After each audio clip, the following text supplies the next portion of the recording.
Ya, saudara saksi.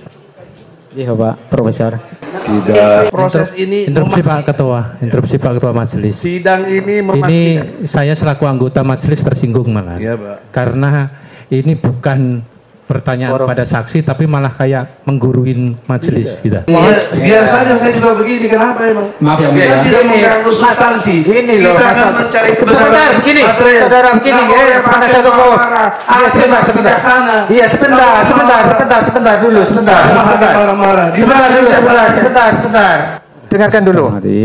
Dari Mari gunakan akal pikiran, gunakan akal sehat untuk melihat sesuatu.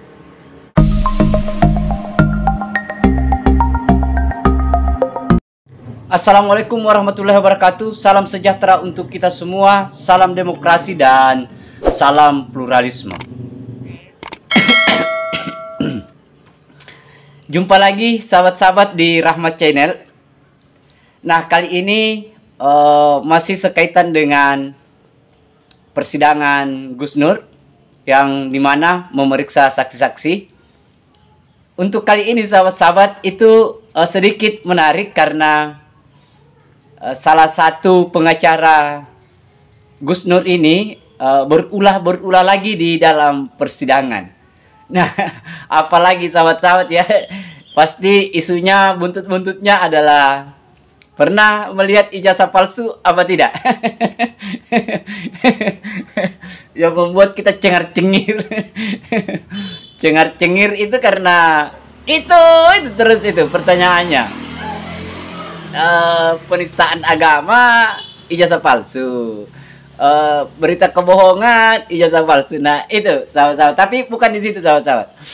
Tetapi kali ini sahabat-sahabat itu hakim marah karena menganggap bahwa ruang persidangan itu ini bukan tempat perkuliahan.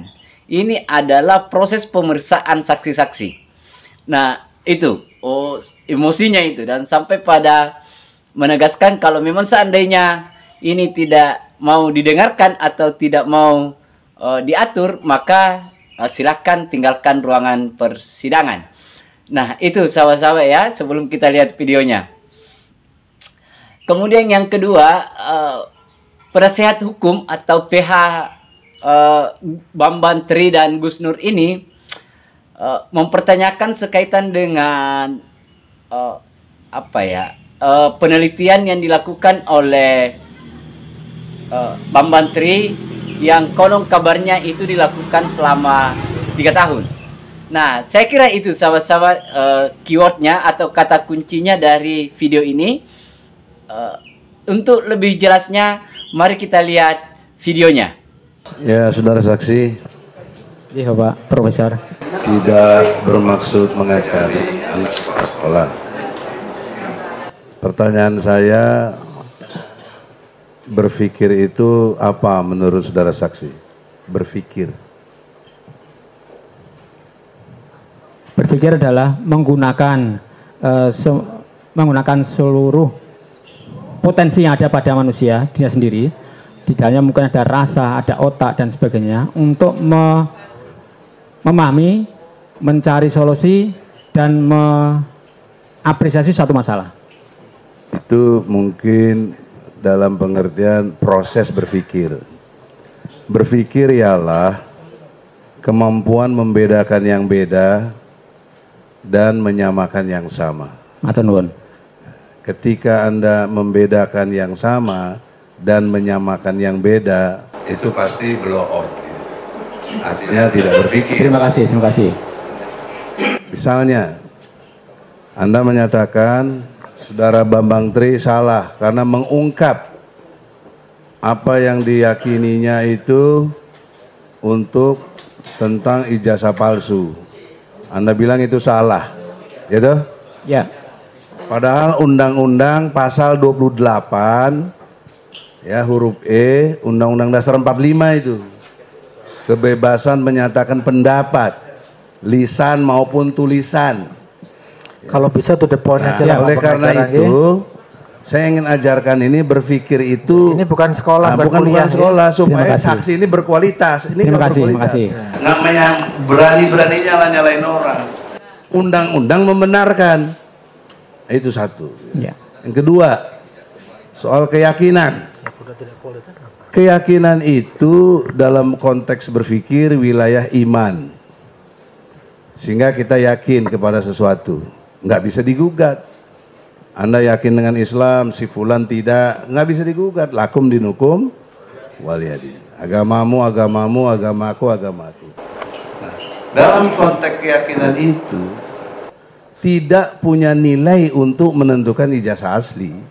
Kenapa? Karena dimensinya keimanan tadi ada yang yakin, ada yang tidak. Nah, Bambang Tri tidak pakai keimanan, tidak pakai soal kayak dia pakai proses penelitian, artinya memastikan. Jadi ada proses memastikan. Ini sidang ini, proses ini interupsi Pak Ketua, interupsi Pak Ketua Majelis. Sidang ini Ini memastikan. saya selaku anggota majelis tersinggung malah. Iya, Pak. Karena ini bukan pertanyaan pada saksi tapi malah kayak mengguruin majelis gitu. Mohon to the point aja ya. Kita sudah Begini, sore Pak. nih, asar kita sudah mau habis. Dimensi hukum dipersingkat. itu. Mohon izin Iya. Pak pengacara. Iya. Kita tidak membatasi, tapi Iya. tolong ini bukan Kalau forum tidak kuliah. membatasi ya jangan dipotong saya. Iya, tapi pertanyaan yang kita izinkan pertanyaan, Kan bukan dari situ bukan saya kuliah. bertanya. Bukan kuliah, nggih. Ini bukan kuliah, saya kasih pengantar supaya Iya. dia mengerti. Ternyata kan dia nggak mengerti. Kamu Saya tahu. udah jawab. Kami tahu Pak Prof. Iya. Ya udah. Jadi ini prosesnya memastikan. Anda menyerang dengan meyakini itu terjadi satu perbedaan yang sangat jelas. Ya. Bahwa dengan demikian pertanyaannya Anda tidak pernah melihat ijazah Jokowi, tapi meyakini. Ini kontradiksi. Bagaimana meyakini tapi tidak pernah melihat? Dari tadi sudah dibahas. Sudah terkait dijawab pihak tadi, ijazah Jokowi. alasan dia meyakini tadi sudah dijawab. Ya, Berdasarkan tapi data, belum dalam ABCD pengertian tadi pola sudah. berpikir. Dia Kenapa tidak, yang dia, mulia- dia memang sudah tidak dia menyatakan tidak melihat Kenapa ijazah yang mulia aslinya. terlalu begitu mengarahkan lagi? Bukan saya ini jawaban dari saksi. Iya, biar saja saya juga begini. Kenapa emang? Maaf ya Oke, Kita mulia. tidak Gini, mengganggu substansi. Gini loh, Kita akan Mas- mencari Sebentar, kebenaran begini, material. saudara, begini, Nggak ya, boleh mana pakai satu kok. marah-marah. Iya, sebentar, Hakim sebentar. bijaksana. Iya, sebentar dulu, sebentar. Marah-marah. Sebentar.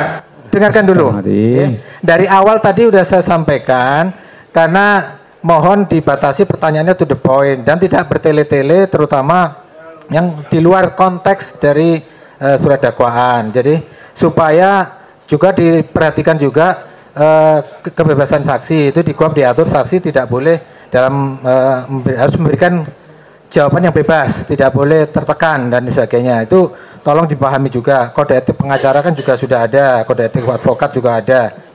Tolong dipahami. Kami tidak membatasi sepanjang pertanyaan, ya. Tapi kalau sudah menyangkut ceramah kuliah dan sebagainya, ini kita menghemat waktu aja, ya. To the point saja yang apa yang mau ditanyakan dari kesaksian saksi ini, ya. Nah. Kalau menghemat waktu dari awal saya sudah bilang, Langsung prediksi bahwa pasti nggak ada yang pernah lihat. Itu terbukti. Kami matur sih. Udah. Yang mulia. Bentar. Yang ditanya aja Saya aja. dua hal tadi sudah yang ditanya bertanya aja, dengan yang ditanya pengertian aja. logika yang ditanya bisa aja dijawab. diterangkan. Ya. Pertama soal keyakinan sudah terbantahkan. Dia memastikan lewat proses penelitian 3 tahun. Kemudian soal menyatakan ungkapan yang nggak benar, undang-undang membolehkan. Menyatakan pendapat lisan, undang-undang dasar boleh, kok Anda bilang nggak boleh? Itu kan jelas pertanyaan yang kontrarionya. Kemudian di dalam konteks yang terakhir ya, itu kaitan dengan ijazah ini ya, kita ini yang kita persoalkan itu bukan Jokowi pernah sekolah di SMA 6 atau apa, bukan, tapi ijazah aslinya mana, itu aja. Nah, Anda nggak bisa jawab atau tidak pernah lihat, sudah, artinya nggak benar kesaksian yang dimaksud pasal 143 KUHP. Dakwaan jaksa itu tidak cermat, tidak lengkap, tidak jelas. Itu 143 ayat 2. Ya kenapa kemarin tidak eksepsi? Ada Mencari kebenaran sebenarnya bukan berarti lewat lalai eksepsi, jadi orang boleh dihukum. Bentar. Oke, kenapa nggak eksepsi? Sidang seperti ini dia berkali-kali. Tahun lalu dia diadili, kita eksepsi, ditolak juga. Walaupun kita benar, ujungnya begitu. Mana ada eksepsi yang diterima? Nah, itu logika. Oleh karena Sebentar, itu biar, kita jalan pintas untuk Sebentar, Pak itu. Jaksa, Nah, udah, kita jangan bisa ditanggapi, buktikan di sini sebentar. juga. Yang mulia coba lebih bisa efektif Nah, kalau karena itu, bisa menegur PA yang ya, kita punya otoritas masing-masing. Anda menuntut, saya membela, ini memutus. Ini sedang proses. Biarlah begini. Inilah kebenaran material itu begitu. Jangan disodorkan kepada ceramah atau ceramah. Tidak. Ini proses pengadilan. Ini yang benar tuh begini. tadi kita sudah biarkan juga, tapi kalau terlalu Ya, lama. oleh karena itu ada undang-undangnya pasal 143 KUHP. Anda bisa Sebentar, lihat tuh. sekali lagi kami ingatkan ya, ini sidang bukan tempat debat ya. Ya, sidang mengumumkan pasal-pasal. Emang apa? Ya, Saya bukan iya, di pasar ini. ini. Iya, Saya di ruang pengadilan Solo. Iya, saya mengerti. Ah. Ya. Ya udah kita jangan Iya, iya, emosi, tapi hakim harus bukan emosi. Ya sudah. Kita membatasi karena Enggak. yang memimpin sidang ini saya, bukan Anda yang mengatur sidang di sini. Kalau soal Anda tidak bisa mengatur, diingatkan, kalau Yang Anda Mulia, tidak bisa diingatkan, dengan nanti saya suruh hormat, keluar. saya hormat Iya. sama Yang Mulia. Saya Iya. senang Yang Mulia. Tapi dalam konteks argumentasi, janganlah orang dibatasi. Ini argumentasi saya, kenapa? Kami dari awal tidak Kalau nggak membatasi. benar argumentasi saya, boleh dibantah. Begitu Yang Mulia. Ini kita sedang memeriksa bukti saksi, ya. Pertanyaan kepada saksi itu yang kita utamakan. Menggali Saksi keterangan dari ini saksi. saya bantah, dia meyakini, ini memastikan. Dia melarang untuk diungkapkan, undang-undang boleh. Belum saksi bagaimana kayak begini? Itu Kami maksud tidak saya. punya kewenangan untuk melarang. Nah, oleh karena itulah nanti tetap saya hormat kepada Yang Mulia, saya serahkan kepada Yang Mulia penilaiannya. Yang terakhir saya kasih terdakwa. Itu tadi sahabat-sahabat ya videonya. Agak menggelitik juga sih apa yang dilakukan oleh Egy Sujana di dalam persidangan, yang dimana bahwa hakim itu marah betul karena merasa tersinggung betul karena Egy Sujana itu menjadikan ruang persidangan itu menjadi tempat perkuliahan. Nah, itu sahabat-sahabat yang tidak seharusnya seorang pengacara melakukan hal-hal yang seperti itu. Saya kira ini lagi-lagi Egy Sujana memperlihatkan apa ya, kedunguan ya atau apa namanya, memperlihatkan semacam kebodohan lah di dalam proses persidangan itu. Itu yang pertama. Malah jaksa melakukan protes kepada Egy Sujana yang beranggapan atau menuduh jaksa bahwa gugatan atau tuntutan yang dilakukan oleh jaksa itu tidak cermat dan tidak teliti.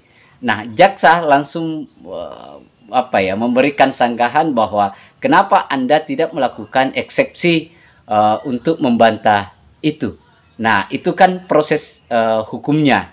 Nah, tetapi kan lagi-lagi Egy Sujana ini kan berkelit bahwa kita sudah berulang kali melakukan eksepsi, tetapi itu tidak pernah berhasil. Nah, saya kira kan itu kasuistik kan, beda kan. Nah, yang intinya adalah kenapa Egy Sujana tidak menggunakan jalur hukum itu kalau memang dianggap salah. Nah, saya kira itu sahabat-sahabat. Akhir kata dari saya. Wassalamualaikum warahmatullahi wabarakatuh. Salam demokrasi, salam pluralisme, NKRI, harga mati.